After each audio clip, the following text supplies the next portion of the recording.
So mga kabiyaya, eto, may bagong breaking news. Sabi ko na nga ba, lalabas at lalabas yung kanyang mga baho. At eto na nga, talagang tuluyan na pong nabisto ng taong bayan ang baho ni Benny Damani, Benny Abante. Oo, na kung saan ito pala ay dawit sa pangi-scam. Naku, ewan ko lang di umano ito ay nagre-reaction lang ako baka mama magalit kayo sa akin. Nagre-reaction lamang po ako. Ako ay nagre-react lang sa mga video at mga na napapanood ko. Oo, eto nga magkano tong na-scam na to? Kung Benny Abante sangkot sa PDAP scam, 189 million. Person on unclaimed no receipt faint. Grabe, 189 million. What? Grabe, samantalang ang daming nito, ang daming kuda nito sa hearing. Kesyo ganito, kesyo ganyan. Isa to sa mga pasigaw-sigaw dun sa hearing. Pasigaw-sigaw, ito yung mahilig lalong isa sa mga mahilig manindak kay BP Sara, kaso hindi naman nasisindak si BP Sara sa katulonggisan nila. So syempre, bago natin ito simulan, don't forget to like, share, comment, and subscribe sa ating YouTube channel. Pakisama na rin po yung mga kasamahan ko na sila Coach Oli, Banat Bay, Boss Dada, and Master Judea, na isa sa mga kasamahan natin ng mga Banateros Brothers. So eto na, grabe. Nung nakaraan, na content natin kay Benny Hardaway. Basketball player, Benny Hardaway.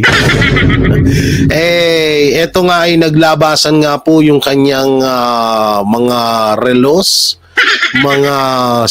kanyang 18 million na kotse with a bulletproof.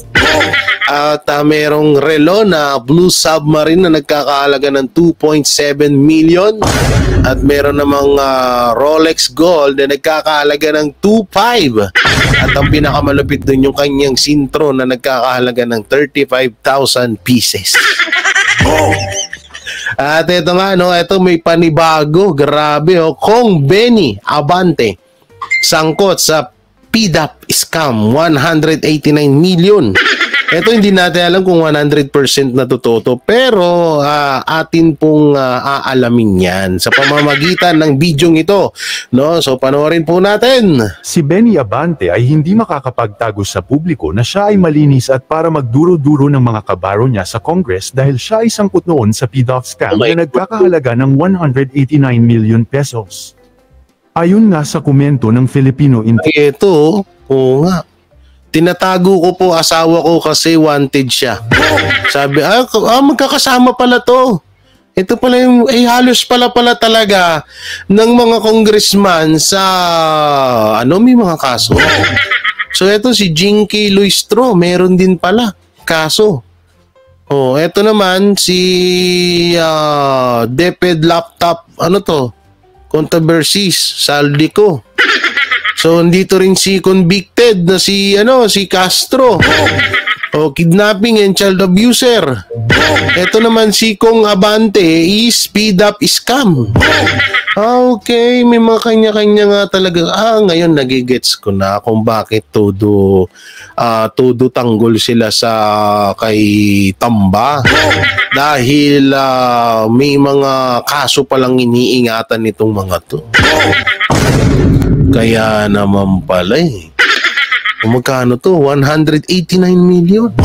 Kaya pala nakapagpagawa siya ng 80 million na Kaya pala nakabili siya ng 80 million na kotse.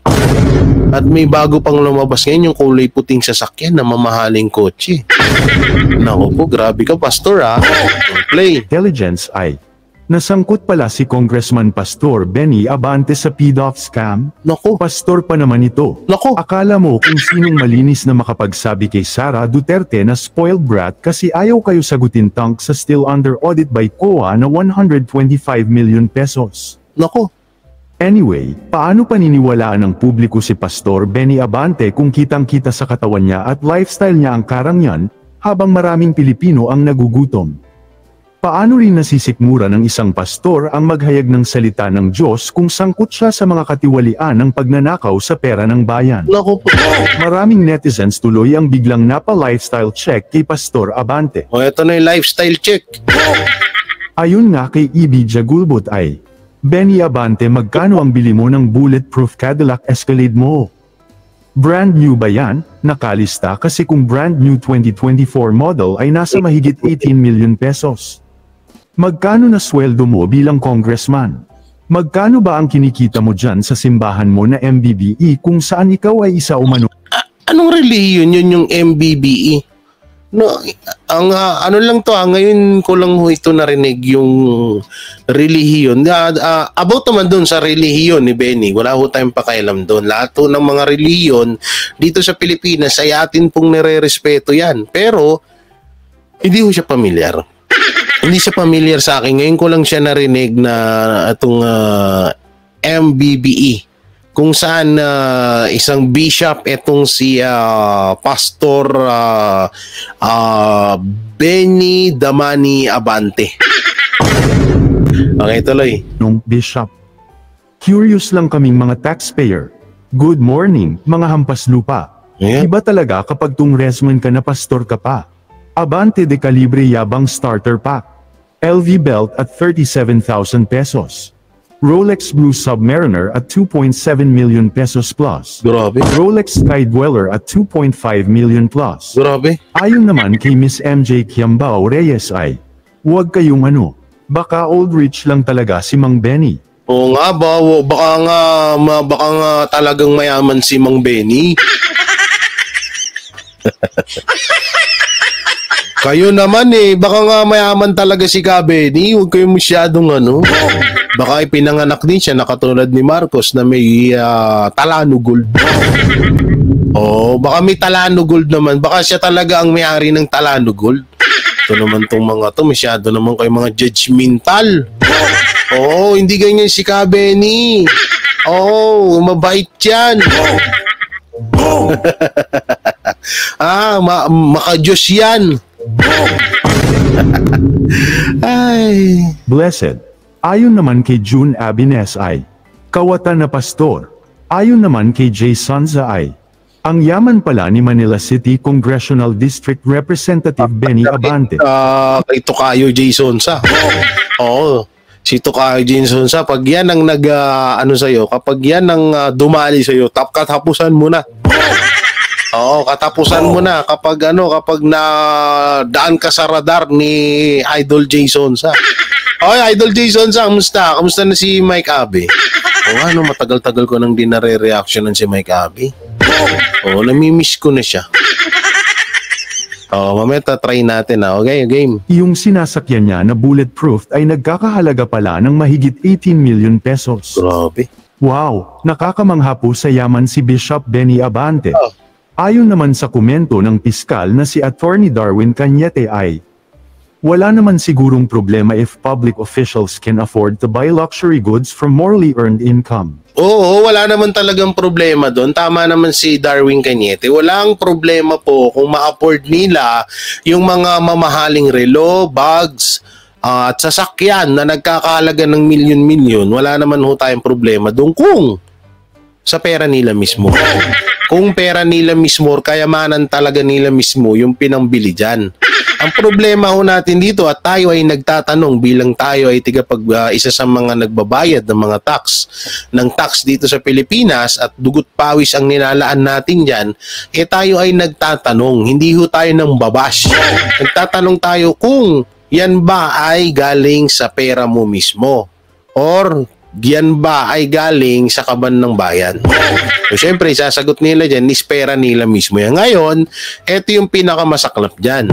Kapag binulatlat mo ang pagkatao ng mga congressman na ito, ay wala talagang makikita na mayaman sila noon.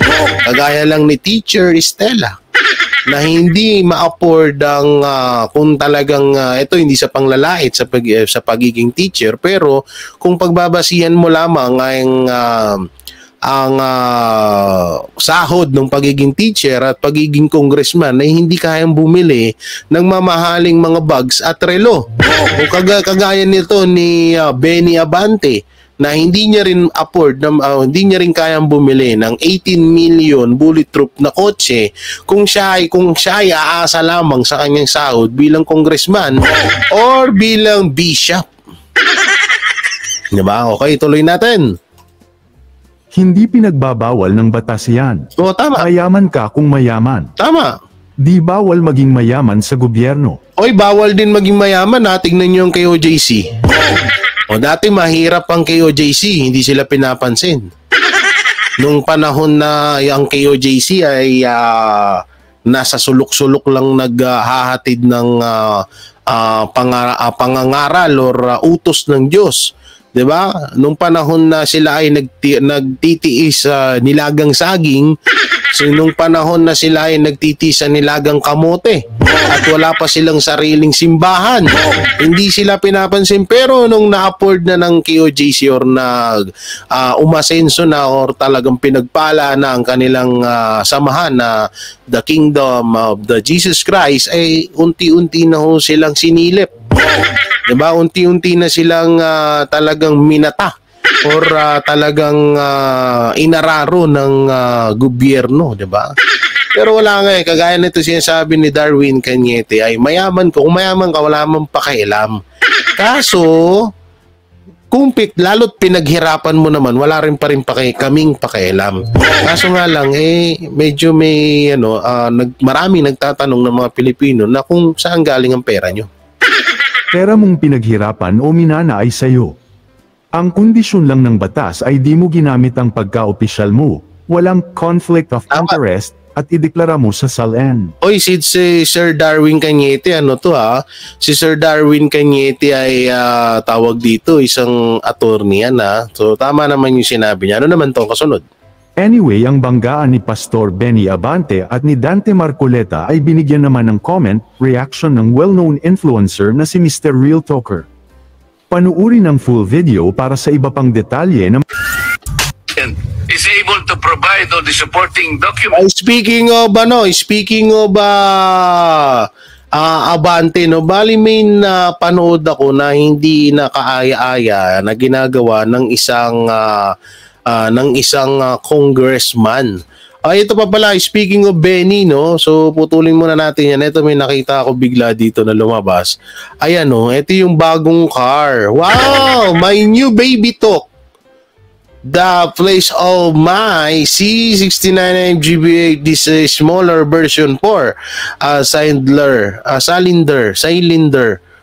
pH not pass, but lighter and economical, steel bench and so yan po yung bagong sasakyan daw at post pa talaga to Yan pinost po ni Benny Mirando Abante noong 27 May 2022. Ibig sabihin matagal na tong nakapost at na-capture po ng iba nating kababayan. Kaya wala pong kawala si Mang Benny. Gago! Ito magkano kaya naman to? Magkano kaya to sasakyan na to? Maganda mukhang mamahalin. Parang hindi to K lang, Parang M to. Parang milyones to. Magkano kaya yung ganyan? Ang dami pa dito. Uy! Ito na naman nagbalik-balik na naman tong hayop na to ni Ka Benny, at ito nga marami nga dito na napanood natin na mga mga kabulastugan ng mga saan na yan? Ito yung kabulastugan ng isa sa mga congressman, Ang gulat nga ako dito, sabi ko, bakit mo ito ginagawa? Anong mo at ba't mo ito gagawin, ewan ko lang wait lang Ito dahil wait lang, hindi pala yan, nandito yun sa akin, nandito, wait lang, easy lang, ito, yan, ito, saan na yan, yung suntukan, muntik na magkasuntukan. Hindi ko lang talaga din alam bakit ganun yun si Bakit ganun yun si, ano, ba't parang laging high blood? Asar na asar kay, ano, asar na asar kay, eto na, napanood ko na, oh.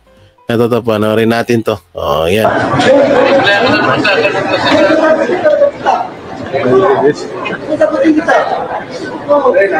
Lagi ka naman gumaganyan. Si Paduano, no, parang ano eh, walang alam talaga tong si Paduano, dinaan sa brasuhan, di makaisa kay Marcoleta. Hindi, alam nyo, ito sa totoo lang, bukod sa bukod po sa ginawang sisiu ni BP Sara, ang mga kongresista nung kahapon sa hearing, talagang isa din to si Marcoleta na talagang binaon niya ng buhay itong mga kongresista. Tawang-tawa nga ako sa ibang mga tanso vlogger na sinasabi nila na wala daw binatbat si Marcoleta. Hindi daw nakaporma si Marcoleta. Ulul, kaya nga galit na galit si Paduano dito dahil sila yung hindi nakaporma at talagang nabisto. Baka mamaya tinawagan ganun. Baka may tinawagan. Oy, si ano tinawagan Tinawagan ni si awatin niya, nabibisto ako. Awatin niya si Marcoleta. Paduano, ikaw ang medyo matapang-tapang diyan ni sigain mo. Sigain mo at medyo nabubuking tayo nabubuking. Katulad lang yung sa 60 trillion, nabubuking tayo. Ayusin niyo yan, huwag ganyan, tayo mapuputukan yan. Ito yung video na yun.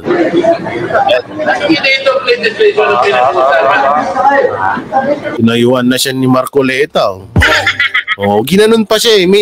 May napanood akong video na hinampas niya talaga si Marcoleta. Mamaya papanoorin ko sa inyo yung malinaw. Sino nag-establish? Wala na prior determination. Buti na lang di ako naging congressman. No? Hindi na ganyan-ganyan ako, sapak sa akin.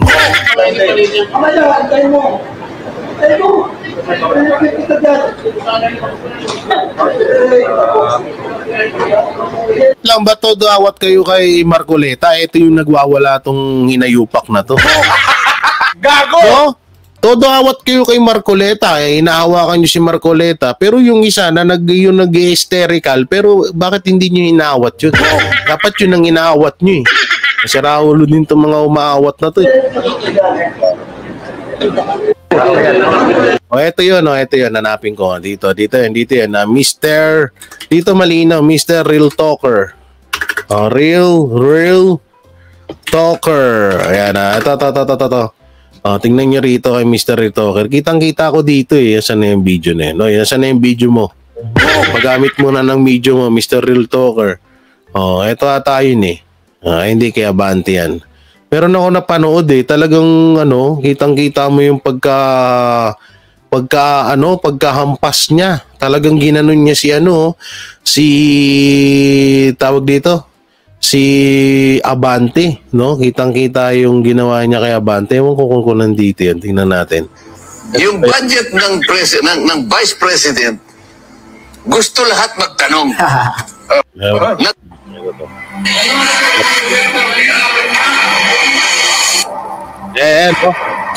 Ayan kitang-kita wait lang lakihan natin.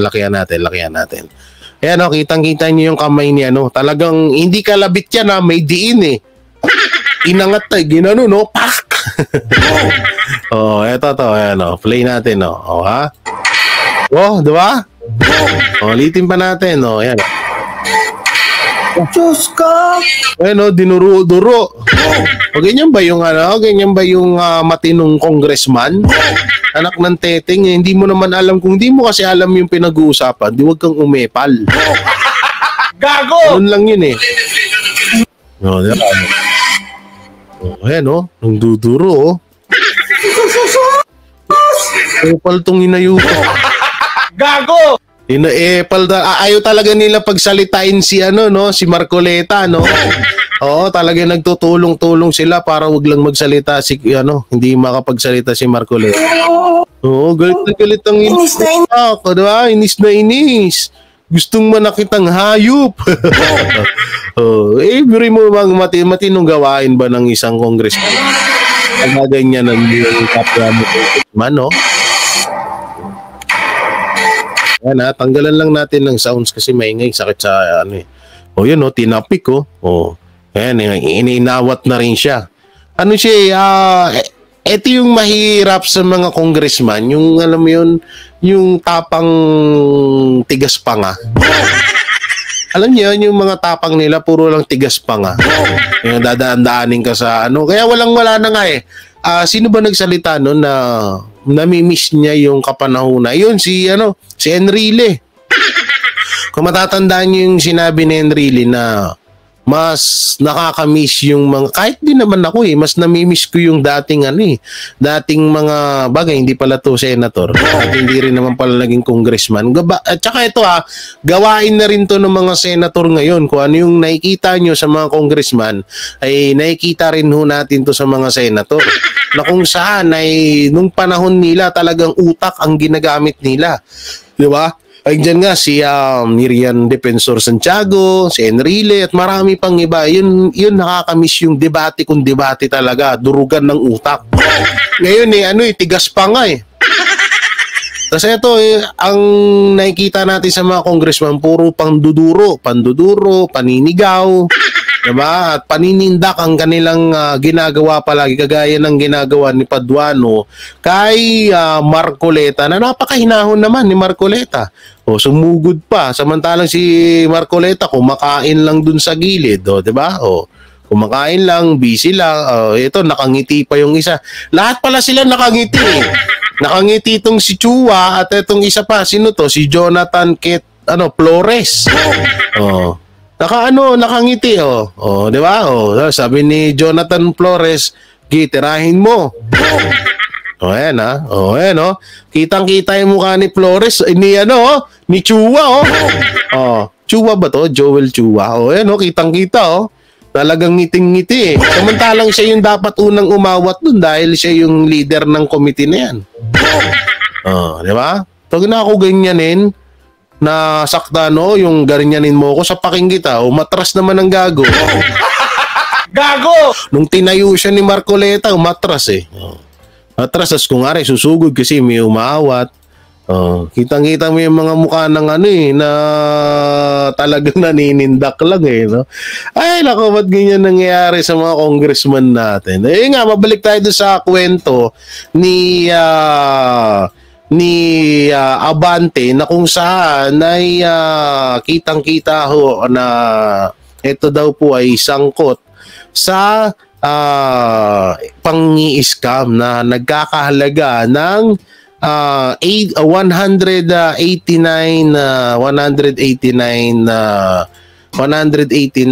million. Kitang-kita kung Benny sangkot sa PDAP scam. 189 million, grabe naman yan.